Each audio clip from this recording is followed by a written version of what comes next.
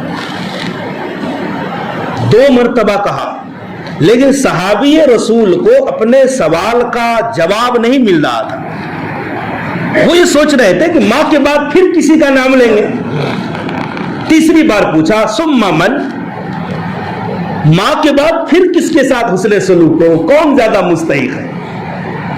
قربان جاؤ، آقا نے پھر فرمایا قالا امک، تیری ماں ہے، 3 مرتبہ۔ تو صحابی رسول نے 4تھی مرتبہ بھی، وہ بھی اپنے سوال کے جواب کی تلاش میں تھے، ثم من قال ابوک، 4تھی مرتبہ فرمایا پھر تیرے حسن سلوک کا زیادہ مستحق تیرے باپ ہیں۔ بہرحال رسول اللہ صلی اللہ علیہ وسلم نے معاشرے میں جب دنیا میں تشریف لائے تو معاشرے میں پھیلی ہوئی برائیاں، خصوصاً عورتوں کے ساتھ جو ظلم ہو رہا تھا، اس ظلم کو روک دیا، عورت کو ایک مقام دیا، اسلام نے عورت کو عزت بخشی ہے۔ جس طرح مرد کے لیے حکم ہے کہ جب تم شادی کرنے کا ارادہ کرو تو دیندار عورت کا انتخاب کرو۔ حدیث میں ہے کہ لوگ مختلف نیتوں سے شادی کرتے ہیں، حسن و جمال کو دیکھ کر، مال کو دیکھ کر، خاندان کو دیکھ کر اور دین کو دیکھ کر، تو تم دینداری کو دیکھ کر نکاح کرنا۔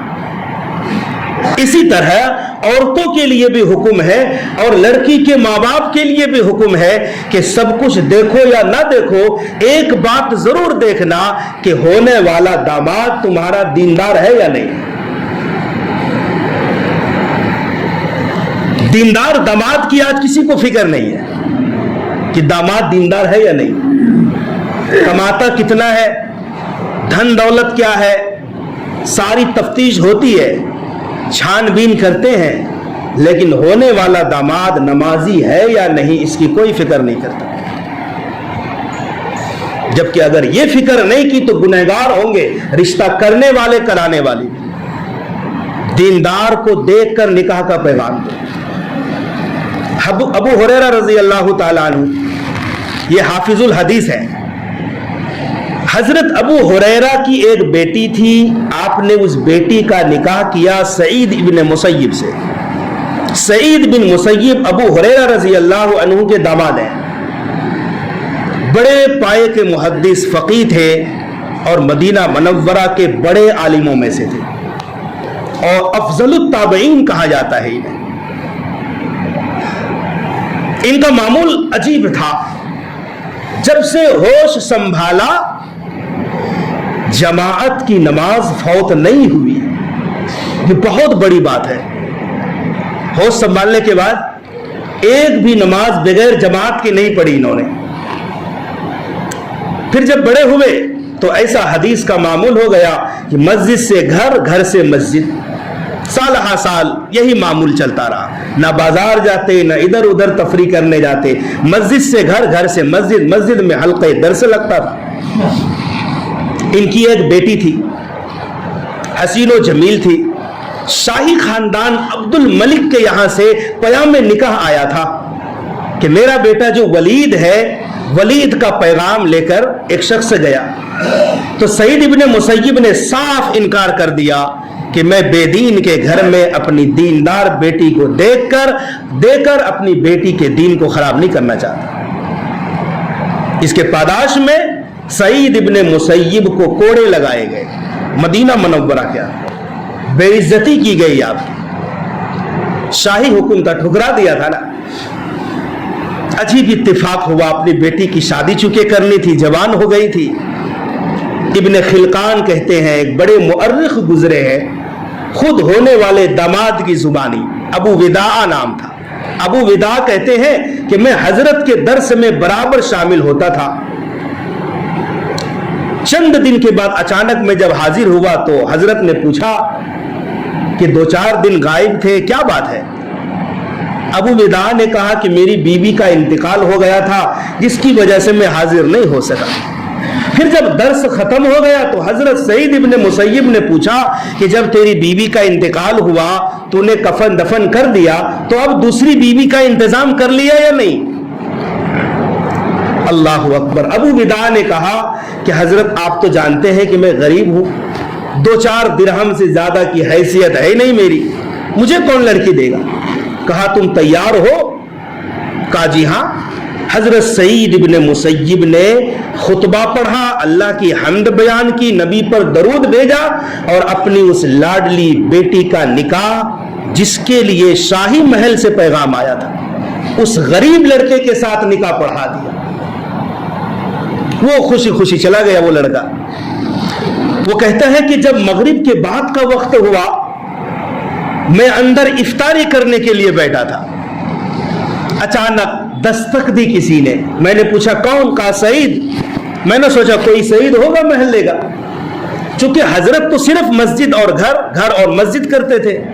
میں نے جب دروازہ کھولا تو دیکھا کہ سامنے حضرت سعید ابن مسیب استاد محترم کھڑے ہیں. کہا حضرت آپ کیوں چلے آئے, مجھے بلا لیتے.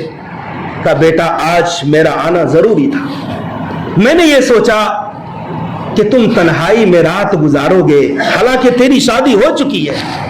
میں نے یہ چاہا کہ تم تنہائی میں رات نہ گزارو, تو یہ دیکھو میں تمہاری بیوی خود پہنچانے آیا ہوں. اپنی بیٹی کو اندر داخل کیا, خود حضرت واپس چلے آئے. ابو وداع کہتے ہیں میں نے اپنے گھر کی چھت پر چڑھ کر اعلان کیا, لوگوں دیکھو سعید ابن مسیب نے اپنی بیٹی میرے نکاح میں دے دی ہے. لوگ بھی خوش ہوئے. پھر بعد میں بتایا کہ قربان جاؤں حضرت سعید ابن مسیب پر, آپ کی وہ بیٹی قرآن کی بھی حافظہ تھی اور حدیث کی بھی حافظہ تھی. اس طرح سے لوگوں نے دیندار داماد کا انتخاب کیا تھا, دنیا کو نہیں دیکھا بلکہ دینداری کو دیکھا ہے. آپ نے قرآن میں بارہا پڑھا ہے, سنا ہے کہ شعیب علیہ السلام نے جس داماد کا انتخاب کیا وہ کون تھا؟ موسیٰ علیہ السلام تھے. قرآن میں سارا تفصیل کے ساتھ بیان کیا گیا ہے. آپ جب مصر چھوڑ کر مدین کی طرف چلے تو ایک ببول کے درخت کے نیچے بیٹھ گئے. کیا دیکھا؟ چند چرواہے کنویں سے ڈول کے ذریعے پانی کھینچ کر اپنے جانوروں کو پلا رہے ہیں. وہیں قریب سائڈ میں 2 بیٹیاں ہیں, 2 لڑکیاں جوان ہیں اور اپنے جانوروں کو روکے ہوئے ہیں. تو موسیٰ علیہ السلام نے پوچھا کہ تمہارا کیا ماجرا ہے؟ کہا کہ جب یہ چرواہے اپنے جانوروں کو پلا کر چلے جاتے ہیں تو بچا کھچا پانی ہم اپنے جانوروں کو پلاتے ہیں, اور چونکہ ہمارے ابا شعیب علیہ السلام کافی بوڑھے ہیں, وہ آ نہیں سکتے, اس لیے یہ فرض ہم دونوں بہنیں نبھاتے ہیں. موسیٰ علیہ السلام نے عورتوں کی مدد کرنی چاہیے, اور وہ ڈھکن کنویں کا پتھر کا جسے 10 مزدور مل کر ہٹاتے تھے. موسیٰ علیہ السلام اتنے قوی تھے کہ اکیلے سارا کام انجام دیا, اور ان دونوں لڑکیوں کے جانوروں کو پانی پلایا. اور پھر جب وہ لڑکیاں جانے لگی تو موسیٰ علیہ السلام نے ایک دعا کی, جس دعا کو ان لڑکیوں نے بھی سنا. قرآن کہتا ہے موسیٰ علیہ السلام نے کہا رب انی لما انزلت الی من خیر فقیر. موسیٰ علیہ السلام بھوکے تھے, مصر سے جب مدین چلے تھے ساز و سامان نہیں تھا, پتے چبا کر تھے. کہ اے اللہ جو بھی نعمت اور بھلائی آپ نازل کریں گے سب سے زیادہ میں محتاج ہوں. وہ لڑکیاں گئی, شعیب علیہ السلام نے کہا اتنی جلدی کیسے آ گئی؟ سارا واقعہ سنایا. کہا جاؤ اس نوجوان کو بلا کر لاؤ, ہم کچھ اجرت دیں گے, کچھ احسان کرنا چاہیں گے. ایک لڑکی کو بھیجا. موسیٰ علیہ السلام ساتھ چلنے لگے. گھر پہنچے تو لڑکی نے کہا کہ ابا اس نوجوان کو مزدوری پر رکھ لیجئے, یہ بکریاں چرائیں گے, کیونکہ یہ قوی بھی ہے, طاقتور بھی ہے اور امانت دار بھی ہے.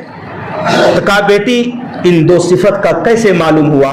کہا قوی اس لیے کہ جس پتھر کو 10 نوجوان مل کر اٹھاتے تھے اس اکیلے نے اٹھا دیا تھا, اور امانت اس طرح سے کہ میں جب موسیٰ علیہ السلام کو لے کر گھر آ رہی تھی تو میں آگے آگے تھی، کہا کہ تم پیچھے ہو جاؤ اور پیچھے سے مجھے راستہ بتاؤ، کیونکہ میں ابراہیم علیہ السلام کی نسل سے ہوں اور میں کسی غیر محرم کو بلا عذر نہیں دیکھ سکتا۔ تو نہ صرف شعیب علیہ السلام نے اجرت اور مزدوری پر رکھا، بلکہ قوی کو بھی دیکھا، طاقتور ہے اور امانت دار ہے، بھلے غریب ہے، پردیسی ہے، مسافر ہے، مزدوری پر نہیں رکھا، بلکہ مزدوری پر رکھنے کے ساتھ ساتھ اپنی بیٹی کا نکاح بھی کرے۔ یہ پیغام ہمارے اور آپ کے لیے بھی ہے کہ نکاح کے لیے ہم سب کچھ دیکھتے ہیں مگر دینداری کو نہیں دیکھتے۔ دینداری کو بھی دیکھنا چاہیے، دنیاوی لیول کو چھوڑو، عیش عشرت روپیے پیسے یہ دولت تو آنی جانی ہے۔ آج کوئی غریب ہے، کل کوئی امیر ہو جائے گا، کوئی پیدا ہوتا ہے تو مقدر میں کوئی دولت مند اور غریب اور فقیری لے کر نہیں آتا۔ یہ تو دنیا کا تماشا ہے، دیکھو کیا ہوتا ہے، کوئی غریب ہے وہ امیر بھی ہو جائے گا، امیر ہے کوئی غریب ہو جائے گا۔